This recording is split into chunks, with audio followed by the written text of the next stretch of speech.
Strong bodies, kind hearts, unstoppable minds. You're listening to Strong Girls Pod, where strong women share their stories to inspire strong girls. Hello, everybody. Welcome back to Strong Girls Pod. I'm your host, Charlie Ekstrom, and I am here with the amazing Clair DeGeorge, who's now a member of the PWHL, the new Professional Women's Hockey League. Has a really cool story and background. I'm so happy to have you share today. Thanks so much for joining us, Clair. Thank you, Charlie. It's a pleasure being on here. Strong Girls United has a huge part of my heart right now and helping young girls, and I've been able to be involved for quite a few years. I know, it's kind of awesome, and I feel like something that's so fun is you're one of our first, if not our first, actual fam mentor who's been a part of Strong Girls United in the past who's coming on this podcast. And so it's really fun that you've got kind of this perspective of you've gone through a mentorship program and now you kind of get to do like this whole different lens, and you wear a lot of different jackets in your career. I feel like you have a lot of different lenses of life, and I think it's going to be so cool for people to hear, like beyond just like what you were able to share with your mentee, like you get to share it with everybody listening now. So for listeners who are out there right now, I can't wait for you to hear all about Clair because her story is awesome and it needs to be heard. Thank you, Charlie. Yeah, of course. So now that I've prefaced what your story is of like, hey, it's a really exciting one. Yeah. I'd love you to give just a tiny bit of background to start. What started your career? For those listeners who don't know your background, where are you from? What sports did you play growing up? How did that kind of influence you? What you studied, what you're doing now, all of it. Right now, we know that you're in the Professional Women's Hockey League, but beyond that, like what makes Clair Clair? That's a great question. So I was born in Anchorage, Alaska.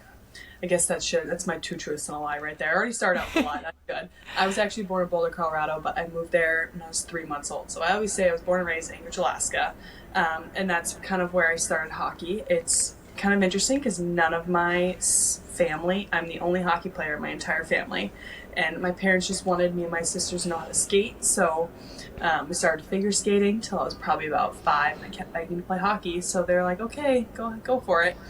And so I started in Anchorage, and for the first 13, 14 years, so I went to Shattuck St. Mary's in Faribault, Minnesota, and that's kind of when I did the transition from boys to girls hockey. And being at Shattuck, I learned a lot, and I became very independent when I was at Shattuck, and I really appreciate that. And that's kind of where my love for science and the biomedical clinical aspect kind of came around as well. So when I went to college up at Bemidji State, I was very fortunate to be allowed to do the nursing program up there at the same time as playing hockey for our team up there. And it was a lot. I'm going to be honest, doing the two at the same time, but I'm very grateful for it because today I'm a nurse in the vascular medical PCU progressive care unit up at Mayo Clinic in Rochester. And I get to work with amazing people all the time. They're very top of their class in terms of surgeries and medical side, nurses, everything.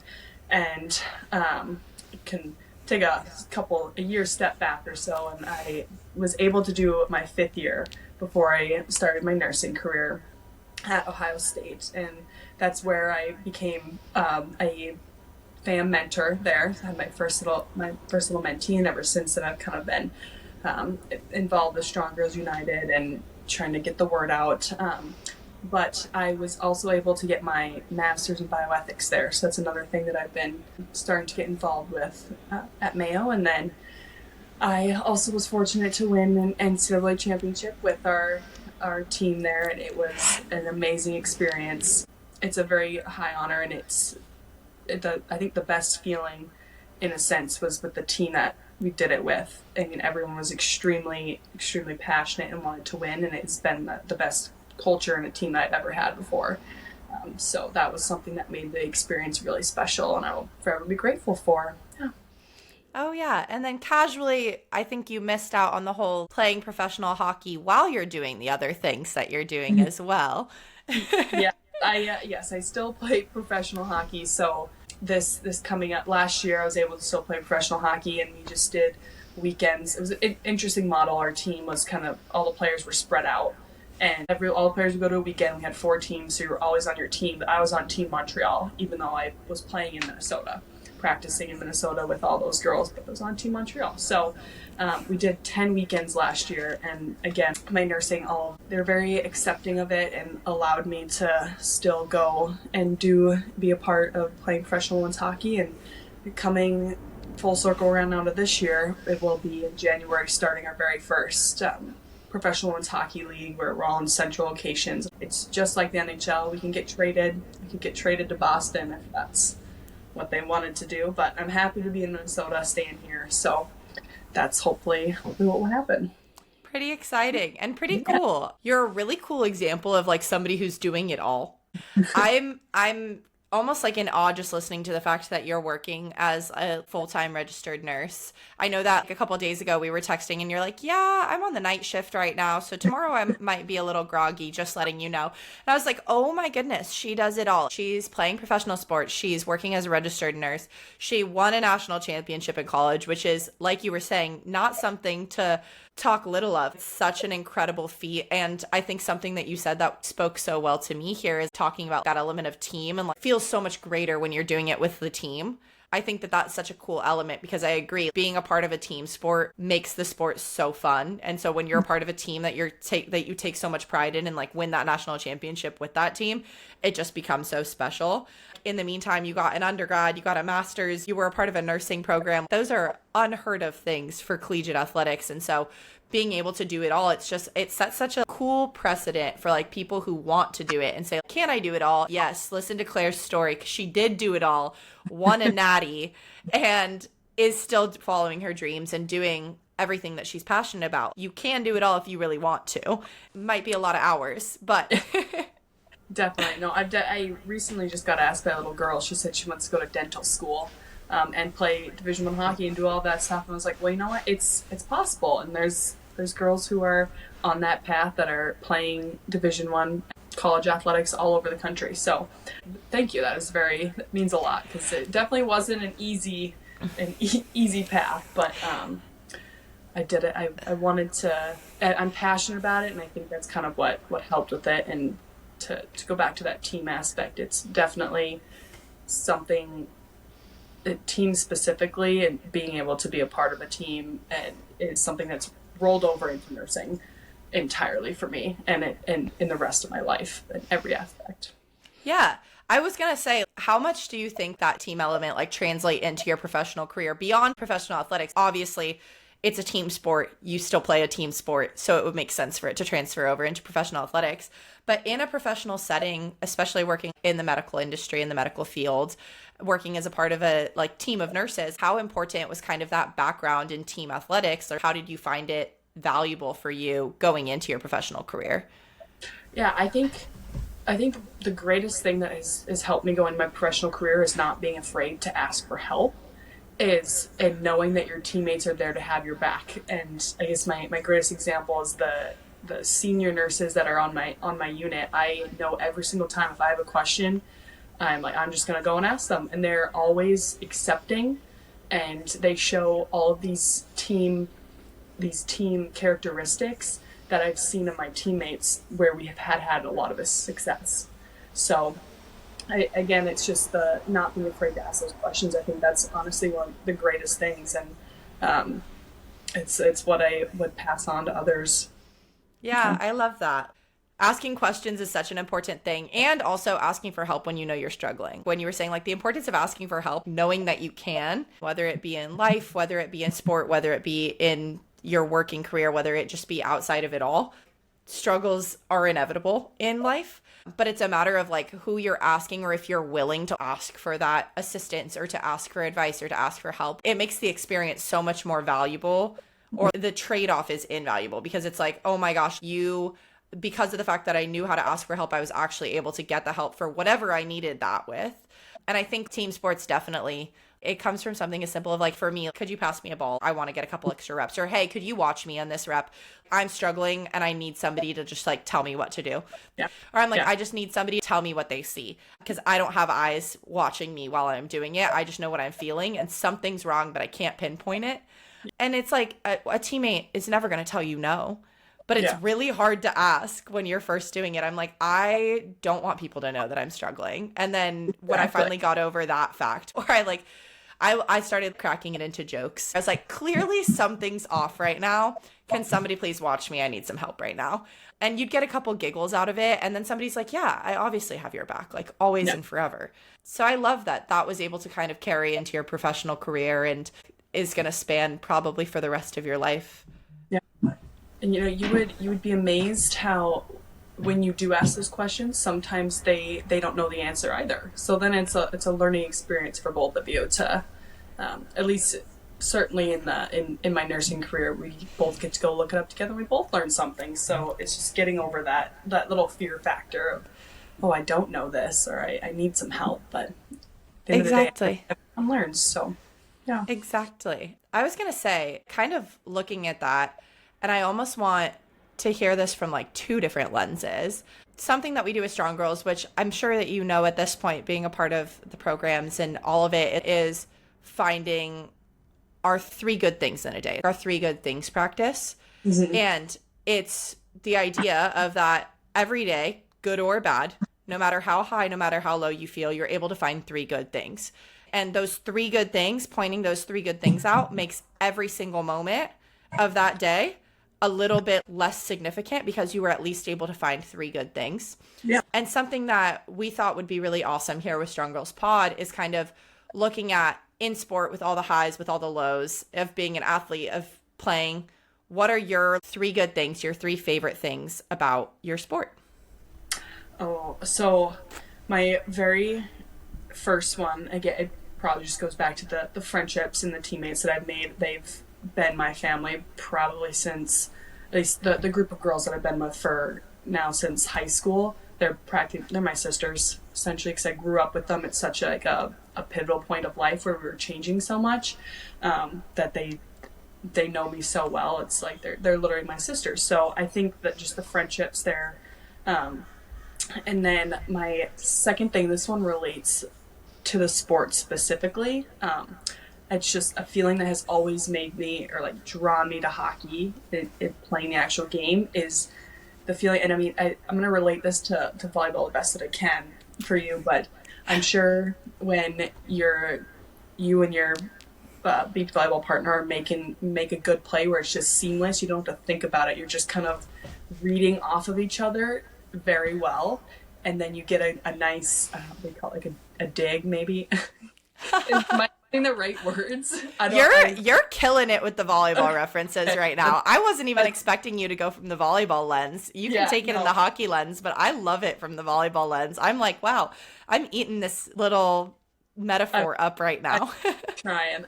But anyways, that feeling, to relate that now to hockey, is if you're coming up the ice and you're passing with your teammates and you score a goal where it's seamless and you kind of just know where everyone is. You never actually have to look at where they are. You just know, like, oh, they're off to the right there, and it's predictability. So you know you're going to pass it to your teammate there. It's those kind of flow moments that are what really draw me to hockey. So that's one of my feel goods with the sport. And then I think the third one, those are my 2 big ones, but a third one would be just the experiences that it's allowed me to have and the growth that I've seen come from those. Because it has it in a way it's gotten me to where I am today, obviously, but the characteristics of personality that I show, and wanting to give back to others. I mean, it's definitely an interesting profession to get into, of service and being caring and kind to people, when your sport, it calls for you to go out on the ice and, be aggressive and mean. I often think about it's like the devil and the angel in that aspect. But, it's like Nurse Claire and Rink Claire, completely different aspects. Yeah. So, but I mean, the hockey has still brought me has given me the caring, kind side of it, because I can see I've still been around people for a very long time, and I have ways of understanding how to separate the two. I guess that's a good good way to put it. But that's something, those experiences that brought me to that realization. So I love that. I was going to say, and you've kind of already started carrying this over, in honor of your story being, you've kind of got two different lenses of life that you're really heavily invested in right now. And so what are your three good things about carrying over from sport into nursing? What are your three good things of sport to nursing kind of carryover?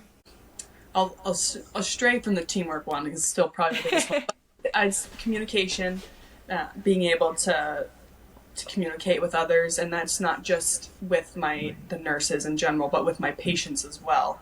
One of the things I always try to do is just to make a report with my patients when I first go in the room. You take 60 seconds and you just talk to them. Don't talk about why they're there. Don't talk about how they're feeling. They are there because they probably don't feel very good. So I always try to just figure out something about them that I can relate to them with. And being in Minnesota, oftentimes that's hockey, so it's really easy. But that's probably my first one, was the communication. Probably organization. I would say hockey has made me, it's primarily more in college, trying to balance nursing and hockey at the same time. And in nursing these days, I'm still like a younger nurse per se, they would say. So the organization side, it's difficult. I'm still running to a room and running back to the par stock to grab something and back to the patient's room. But it's a learning process. So managing your time in that time frame and being organized. And a third carryover, I would say, and again, we already kind of touched on this one, but being willing to learn. I would say being willing to make mistakes, but in nursing, making mistakes is not very, you don't really want that to be happening. So that's why I ask a lot of questions. But just being willing to learn all the time. There's always a learning moment. And even on those, I text you during my night shift.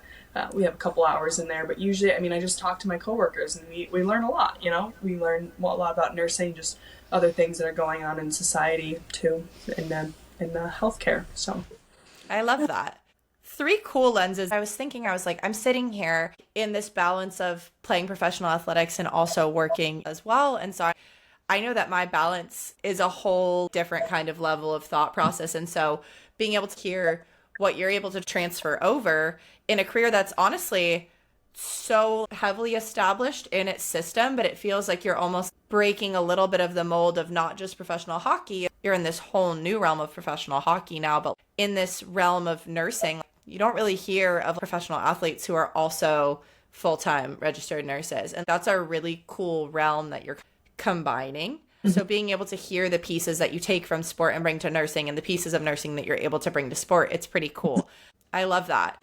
With it all, is it hard for you to find balance? Because I'm hearing all of this, and again, we go back to you're working a night shift some nights, and do you have practice the next day? What is it like kind of balancing? What are your time management skills like? What was easier, balancing in college versus balancing now? Or how do you do it all? That's a really good question. I've thought back about if it was easier in college or if it's easier now. And college, definitely, it wasn't easy, but it was definitely still manageable because I think that's because I still had control over when I would be doing schoolwork, at least. One part was still on my end, and now my schedules are this is the time you're going to go work, and this is the time that you have to go do your hockey. So I would say, and this is a good learning experience for other kids out there too, I think, and I hope they learn something from me by this, but I do think over the past year, I almost took off a little bit more than I could chew. And I was still able to get the nursing done and get my hockey done, but I was doing things like the night shift, go home. Sometimes, I think the very first time I did that, I tried to go skate after, and then I tried to stay up the rest of the day after 3 night shifts, and I was at home, I was shaking, I was so tired. I've never felt that before. I was like, all right, different plan here. So instead, next time I took a nap and then went and skated later in the afternoon after a night shift, and I went a little bit better, but after a whole 6-8 months of doing that, I started to realize that I wasn't seeing as much improvement in my hockey. And so I was like, what's going on here? And there were some other factors that happened. I ended up getting injured too, but it's almost was, I don't want to say a blessing in disguise because I don't think injuries are ever good, but it did give me a second to step back and be like, okay, maybe I have been a little bit too stressed, and I've started implementing a whole day off. So once a week, for the most part, once a week, I make sure I have the whole day off, and that includes not nursing and not hockey. And I've actually seen, and while it's a whole day off of maybe not training, I've seen improvements in my, I wouldn't say motivation because I feel like I get motivation well, but my intensity, the intensity of my workouts, I get all of it in one workout, as opposed to maybe being like, I'm so tired today. I felt like I only gave 50%, I get 100% every time. So that's something that, and again, I asked for help, and that's what they were like, okay, let's try this. It's something that's been working really well for me. So again, even though I do all these things, I promise I still take some time off, and that's one thing that I've learned in this past year. So you're always, again, back to, I'm 24 years old now, and you're always learning. So let's normalize that importance of taking an off day, getting rest and recovery. I think anybody who's an athlete ever, not just working and athletics, anybody who's an athlete ever struggles with the thought of recovery and rest being an important factor of athletics. Yeah. And especially growing up before your body starts to hurt. Like for those of us who are lucky enough to where we didn't, like I was lucky enough to not be an injury prone kid. Mm-hmm. I could burn the candle from both ends at all times, and somehow body felt completely fine all the time. And then I was hit by the brick wall that was collegiate athletics and college school. Yep. And I was doing a STEM major. Like I majored in architecture in undergrad. Yep. And was doing all of these crazy things on the side. And I was like, I can say yes to everything. I recover like crazy. And then my body was like, just kidding. You're growing up. You need off time and you need to sleep more and you need all of it. I think it's so important what you're saying there. I had to take a step back in the middle of season this year. In the middle of pro season, I had to take like 2 weeks off because my body felt so horrible because I was, like you were saying, biting off so much more that I could chew that I was like, I'm just overwhelmed and not sleeping well as a result of it, not training as good as I could have, not getting the results that I wanted, and then took that step back and then started performing at a much higher level again because of the fact that I took the off time. So for people who are listening who don't believe that off time is important, like, let me emphasize and let Claire emphasize, off time is important, and taking one day off a week is not going to make or break your athletic career, your individual career in any way, shape, or form. A little bit of off time is going to only help you moving forward. I mean, the science backs it too, honestly. That recovery time for you, it is imperative. And the fact that you had the confidence and the mental strength to take those 2 weeks off, say this is not right, and recognize that is amazing. And so that's one, I'd give you props for that. Thanks, man. Yeah. Lifelong learners. I had to learn the hard way that I had to take that time off. And I think it also sometimes can come in, and I'm sure looking at it too, you were sitting back. There are people practicing when I'm not able to right now. Like I have to take this time off. Like it had to have been hard when you were first making that decision of, am I setting myself back by taking this time off? And then you come back after the fact and I have zero regrets for the decision I made. But it's really hard when you make that decision because you're like, every second that I'm not doing something, somebody else might be. And then, okay, eliminate the comparison. The comparison can't be there anymore because you are your own individual self and you're able to improve at such a higher rate based on what your body is telling you, what your mind is telling you, as opposed to what everybody else is doing. And I think I had trouble with that too, of like, again, comparison game gets hard.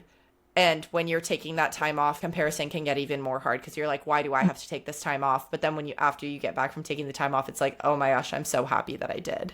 Yeah. It's been like night and day in terms of strength on ice, everything. So I have to hear about like Devil Claire, Angel Claire, Ice Claire versus Nurse Claire. I'm imagining a movie and I see your little devil angel and it's you in your nurse scrubs and you in your hockey uniform on each side. Like, sweet nurse Claire versus angry, fierce hockey Claire. And I'd love to know your perspective of switching on and off. Are you a gnarly, like angry, because hockey almost gets a rep, and correct me if I'm wrong, but it almost gets a rep of being an angrier, more aggressive sport, because it kind of is a little bit more aggressive of a sport. It is, yeah. Definitely just a little bit physical in the elements, but being that like gnarly competitor, do you see like that side? Obviously you don't see it shift into your nursing career, but how is that flip-flop back and forth? How do you get into the mindset of I'm fierce competitor mode versus off the ice I'm somebody completely different? What's that kind of like for you? Yeah. I mean, I think in this, I came to this realization in high school because I had our coach, he was a great coach, and he said one thing one time on the ice. He was like, when you're on the ice, the best way to be a good friend to your teammate is to go as hard as you can against them, because that's the only way that you're going to make them better. So that's maybe where I can accept the more aggressive, like angry side, is like, I'm doing this to make my friends better. But I'm definitely more of like the caring, kind side, like the scrubs, nurse Claire. That's just kind of how my personality is. And if I ever made anyone feel bad about anything, I would feel horrible. It's just like inside, my emotions are I feel bad. So getting on the ice, sometimes if I were to hurt someone, I would feel just absolutely awful. So like it's funny you said, there are times that I've apologized to old teammates that I'm playing against, and if I hit them maybe a little too hard, I'll be like, I'm so sorry, I just did it because I want to win. But yeah, so there are times, but again, like I just go back to like my validation is when you're on the ice and you're going against your friends, are you really being that good of a friend to them if you're just gonna go nice against them? Not really, because you're not making them any better. So that's my validation. I love that. Finding the positive aspect of being maybe even borderline a little bit more negative. And then you're also, hey, if I hurt you, don't worry, I have the medical background to where I can take care of you after too now. Yeah, exactly. I should throw that one out now. Yeah, now you can throw it out. You're like, hey, don't worry, I got you after the game. Like, I'm going to kick your butt right now, but like after the game, if anything hurts, just let me know. Yeah. Oh, I love that so much. Yeah. Okay. Also, looking at kind of like the aggressive element of play in hockey, I think we've skipped over this a little bit of like, you grew up playing boys hockey. How different is the sport of boys hockey versus girls hockey? And does that have any play into the way that you play now? I ask this too, because when I go home for training, I have struggled in the past a lot to find girls to train with, but struggled a lot less to find guys to train with. So I've played a lot of guys volleyball growing up, and just in my career over the last, I don't know, like 5 or 6 years especially, I've found a lot of strength in playing guys volleyball as well. And so I'm wondering kind of the correlation, because I was reading your story and I was like, this is so fun. What was it like growing up playing boys hockey? How did it translate over to your career? Was it just like a complete change when you started playing women's hockey, or how did it help? How did it hurt? All of it. That's great. I love that you play boys volleyball still. In the summers, I try to still train with the boys and as much as I can, because they are, they're just faster. They shoot the puck harder. I'm sure in volleyball they hit the ball way harder. The net's a little higher. Exactly. I like to think, literally, exactly. And I'm like, I always like to think that I can out athlete maybe some of the boys. Sometimes I'm like, I got some athletic capability, but you will out physical me every single day to my out athlete you. And so it forces me to be like, to have my craziest athletic ability. Yeah, no, I love that when I was a kid. So put that in perspective. I think it was me in my age group. It was me and one other girl that were playing boys hockey up in Alaska. And it's not like there were girls teams in like 10U really. Once you got up to 16U, there were girls teams, and there were some girls playing, but we only had one essentially for the entirety of Anchorage, and maybe one other city in Alaska had a girls team, maybe.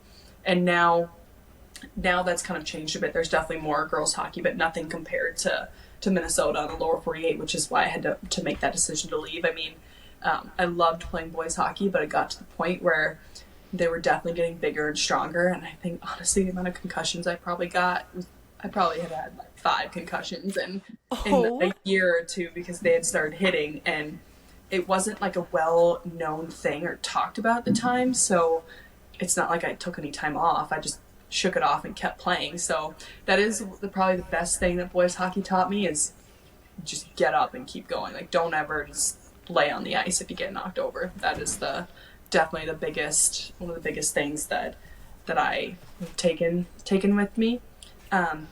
Unfortunately, probably the not so great side of it would be that aggressive side. Is I think the boys hockey, like, I wasn't entirely all that aggressive with them.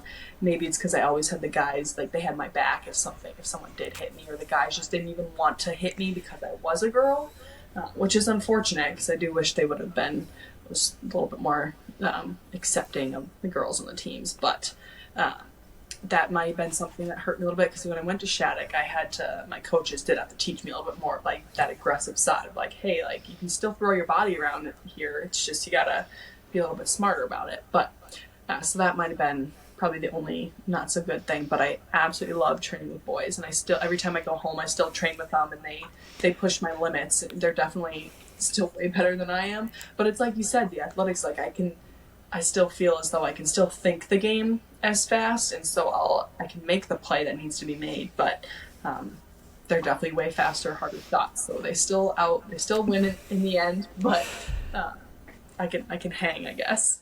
Yeah, exactly. It's like, I can still hang. I like to do it.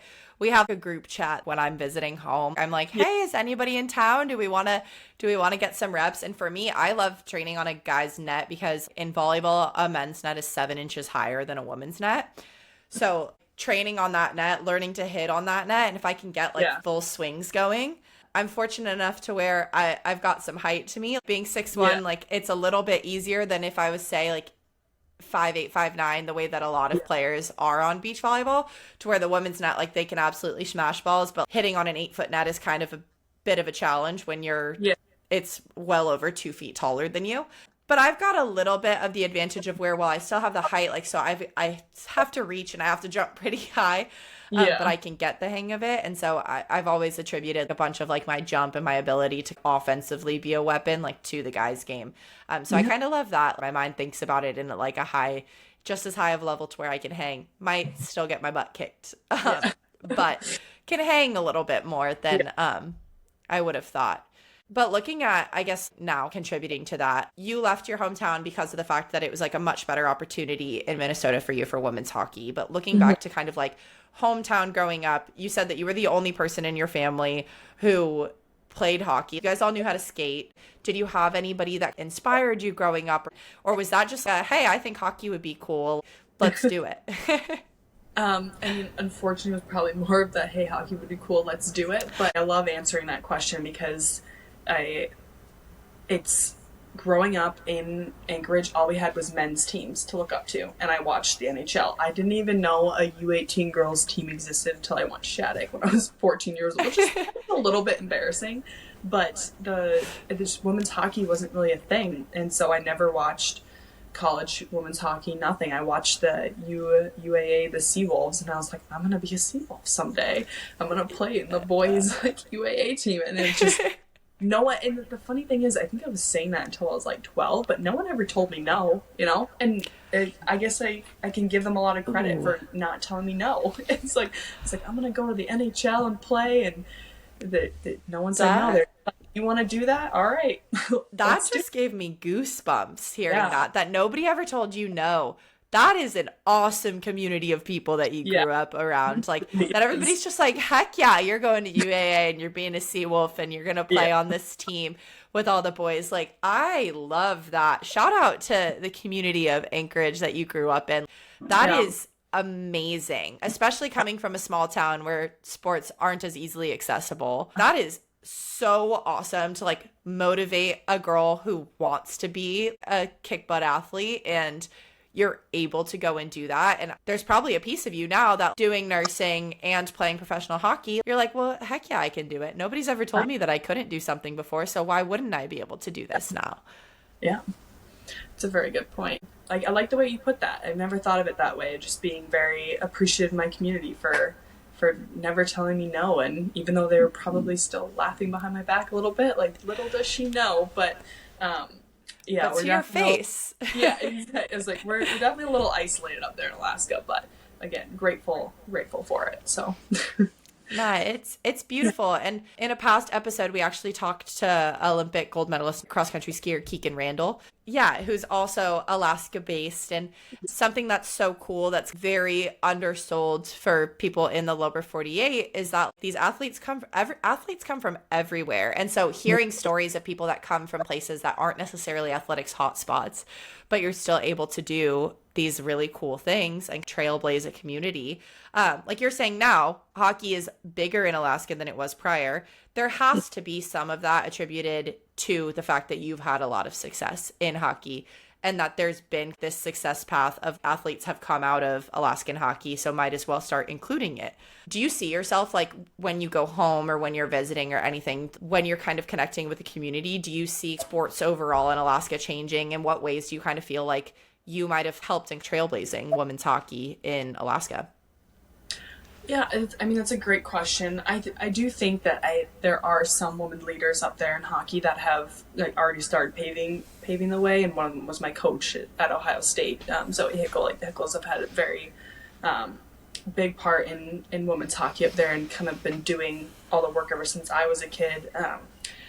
But it is awesome to go back there now and see all of these girls that they hold a camp there, that come to this camp, and being able to be a part of those. And I always try to make it a point to go out there and skate at least one time, or come talk with the girls, just because I want to be involved with them and to show them that all these things that are possible with women's hockey. Because knowing growing up, I didn't have that.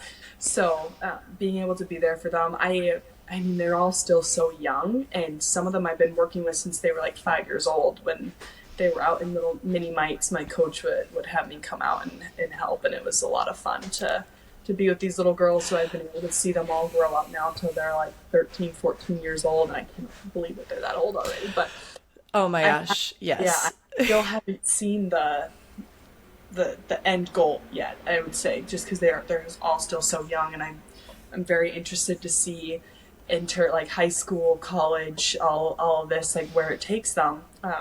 So it is very exciting.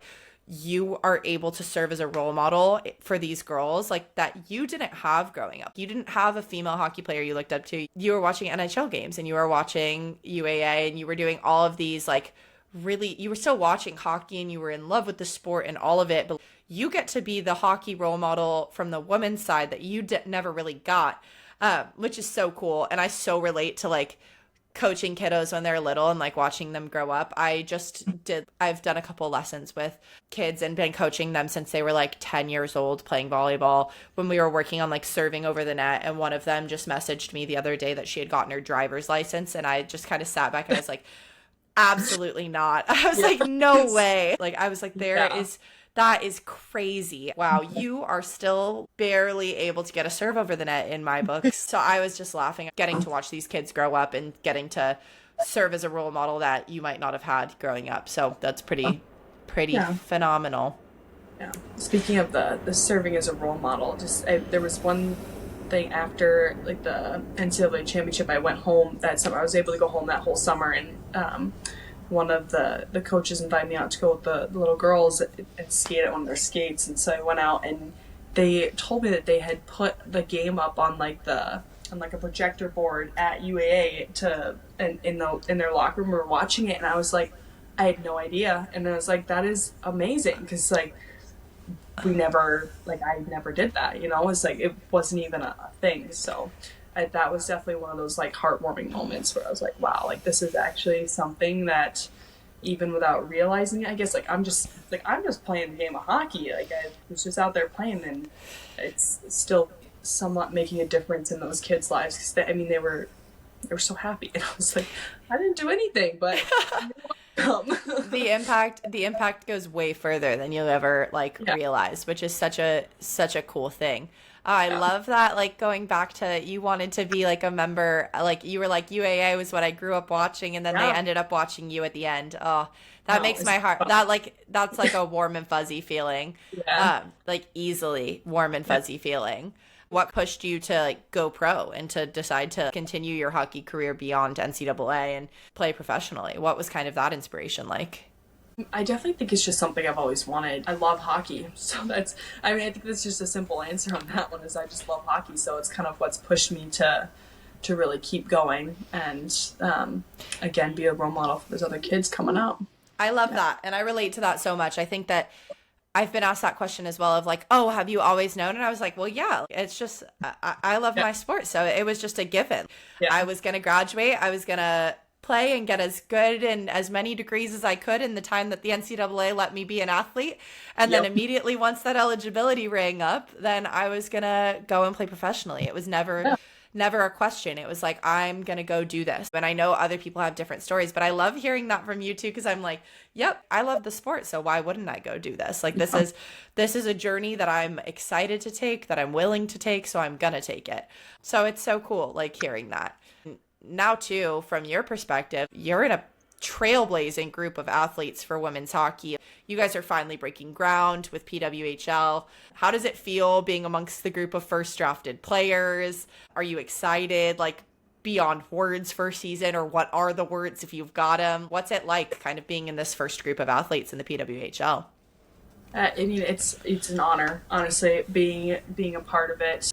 But I think something that it does need to be said, or that is even more so, is the fact that it is these older girls in women's hockey, like Hillary Knight, Kendall Coyne, who took this on and did it themselves. There was not really an outside source that was like, oh, look at these women, they're good at hockey, like let's make them a league. It wasn't going to happen that way. And these women at the pinnacle of our sport decided like there was an inequity, I guess, between men and women's hockey, and they took it upon themselves to start this, and they've been doing it for 5-6 years. So I just feel honored and blessed to be I don't want to use the word like reaping the benefits, but being a part of it and kind of almost them handing it down, I guess, in a sense. Like if they were to do that, they're being great role models to us to continue that of, it's like, we're going to be the ones driving this. Like we get to fight for ourselves and fight for women's sports. So they get to enjoy the process as well. They'll still be playing, but there are women ahead of them too that made a lot of sacrifices for women's sports that and women's hockey specifically that do also deserve being mentioned. And it's pretty cool. It's like, for people who don't know about the creation of PWHL, two existing hockey leagues that have now combined into this powerful league that stands equal, like you were saying with the NHL, you guys are actually a piece of like this existing history of a league that's going to become this power league. I have no doubt in my mind that this is going to become a power league because of the fact, like you were saying, athletes who have put in the work to trailblaze and to kind of create this league, people who are still playing, people who aren't anymore, they've been putting in the work for all of these years to see it come to fruition. And so now, again, like you're accepting this torch of being this first generation of players in it and one of the younger generation players who's in it. But it's really cool because I'm hopeful as a fan of sport and a fan of women's sports in general that this is one of those leagues that goes into existence forever, that kind of stands in the line of history along with the NHL. But when we're old ladies looking back, we're going to be like, wow, remember when that league started? And you're like, yeah, I played in that when that started. That's kind of crazy. Like it's 60 years later and we're still watching it to this day. But back in my day, this thing didn't exist at first. Yeah. Yeah, I mean, it's crazy to think about that. But it'll be a journey, that's for sure. These first few years will be a little, maybe not as exactly where they want it, but it'll be a learning experience, and that it'll just get better and better every year. And it is the best. We finally have, I think you explained it better than I ever could, but we finally one league that is all the best players in the world. I mean, we have I have teammates on my team that are from Finland, that are from Czech. There are other girls from all over that are going to be playing in this league, and so it is really cool to see it coming out with our original 6. So it's fun. It's exciting, and I think it's again, it speaks to a really trailblazing time for women's sports, and I love it. And also, coming from a smaller sport myself, can absolutely relate to this of being like a part of a smaller sport that's kind of like trying to emerge like at a constant rate. It's huge in the Olympics. Hockey's huge in the Olympics, like always big in the Olympics. And then the other 4 years, people don't really think of it as much. Yeah. But I'd want to know, in your career, I feel like you've faced obstacles. You've not necessarily looked at them as obstacles, which I love. Like hearing your story, there's never been a single time where you've been like, yeah, I can't do this. You're like, no, I'm playing hockey. I'm doing it. I'm going to play with the boys. And nobody's ever told you no. And you've never told yourself no, which is so cool. You've never been like, what if I did? You're like, no, I'm doing it. I love it. You're like, am I playing pro? Heck yeah, I'm playing pro. Like, let's go. Have you internally or like even externally, what have been your biggest obstacles in your career? And how have you kind of taken those obstacles and almost, again, you've kind of had this like indomitable spirit of where you're like, no, I'm doing it. What's it been like conquering those obstacles or going step by step through it?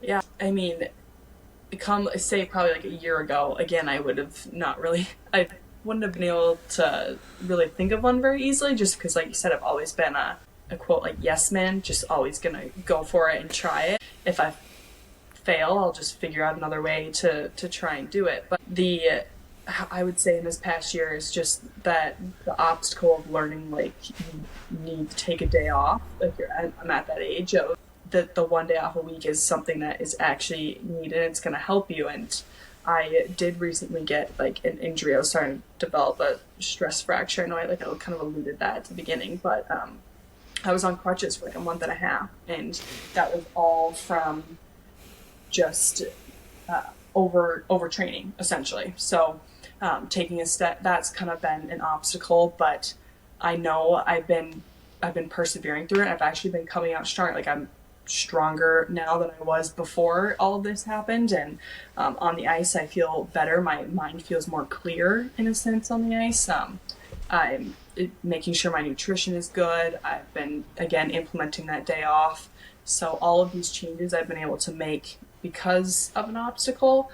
And so, I mean, I feel like at the very beginning of it, I could have just been like, oh my gosh, this is horrible. What am I going to do? And just think about it the whole time, like you said earlier, they're doing all this training. They're getting better every single day. And I'm just sitting here.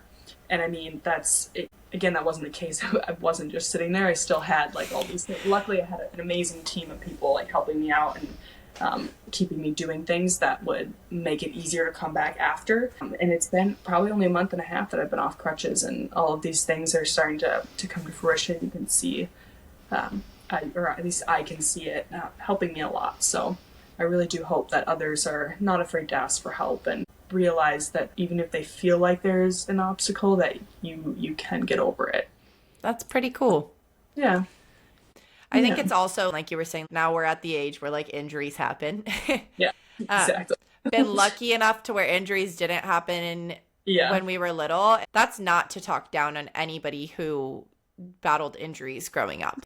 Mm-hmm. I have had so many friends and peers in sport who have battled injuries when they were young as well. So don't let, for any listener listening, don't let like the fact that we just happened to be made of rubber growing up like deter you from the fact that injuries happen in sports. It's inevitable to have injury. We all push our bodies to a level and to an extent that injuries are bound to happen. But something that's so important is that coming back from that injury like becomes so much more powerful to the story. Almost like it just makes you appreciate, and it makes you work harder, and also learn the value of, like you were saying, like taking that time off, or like doing the little bit of extra physical therapy, or going on from there. All of those little things, like you have to learn, but you have to learn them from being hurt. You don't really learn them until you get hurt. It sucks.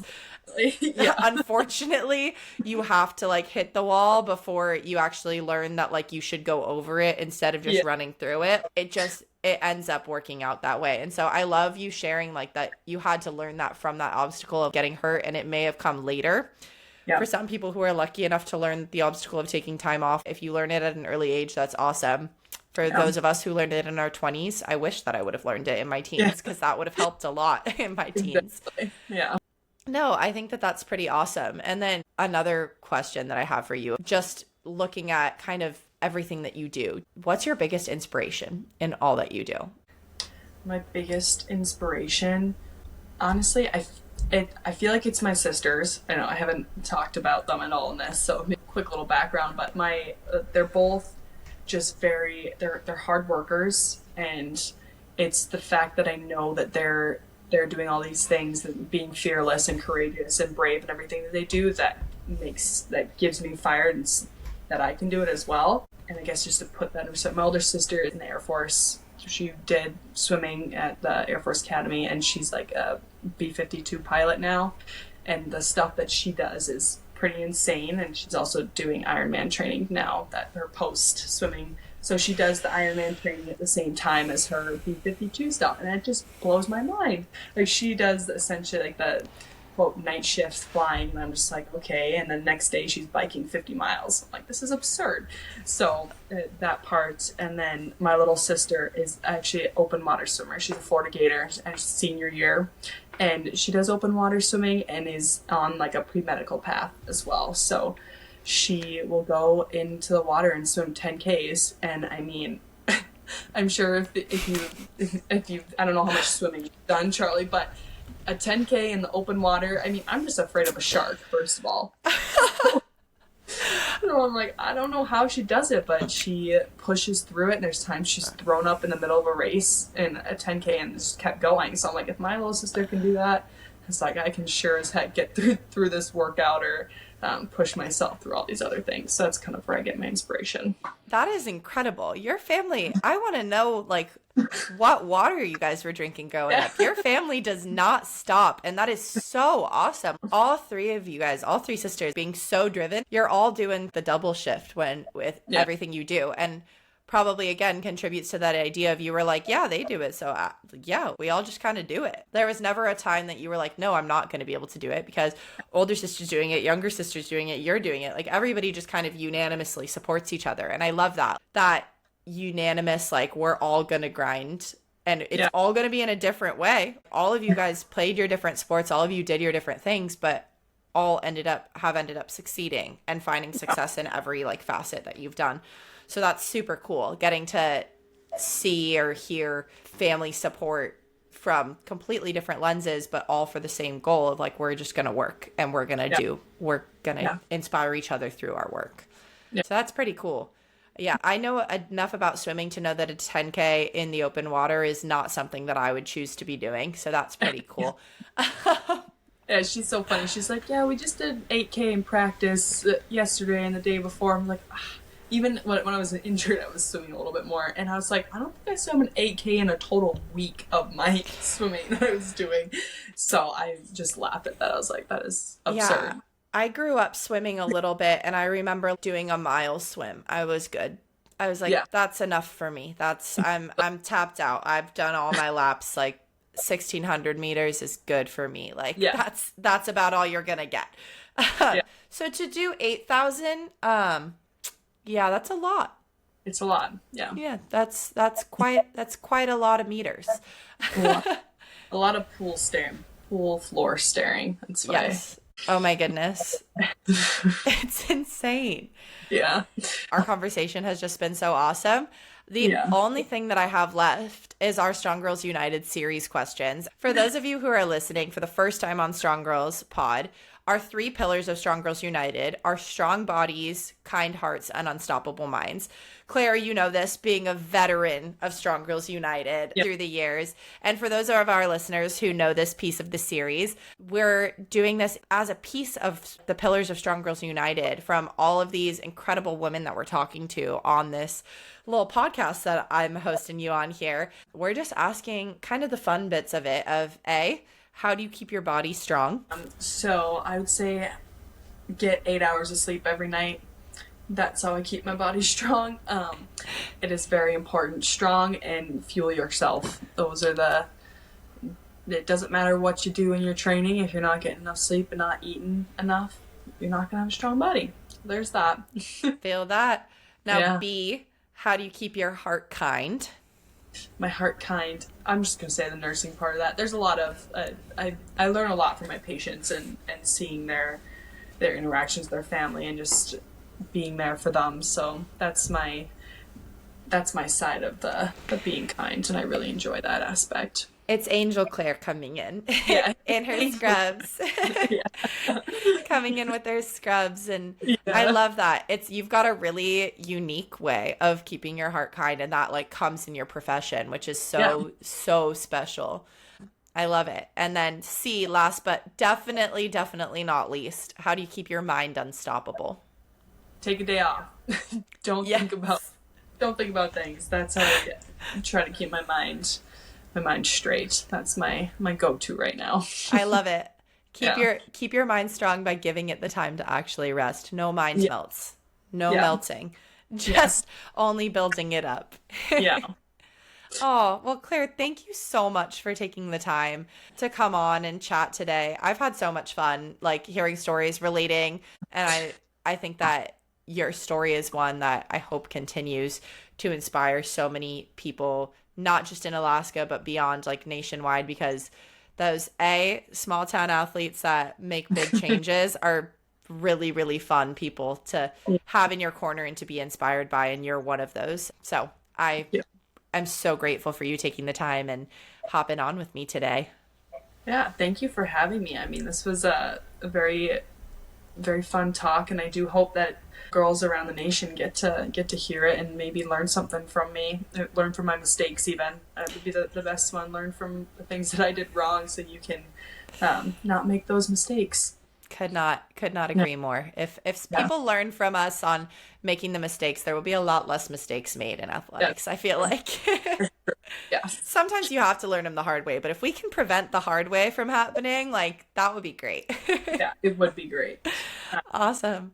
Well, for those of you tuning in, thank you so much for joining us for another episode of Strong Girls Pod. I'm your host, Charlie Ekstrom. Been here for the day with Clair DeGeorge, and we are signing off. Thank you.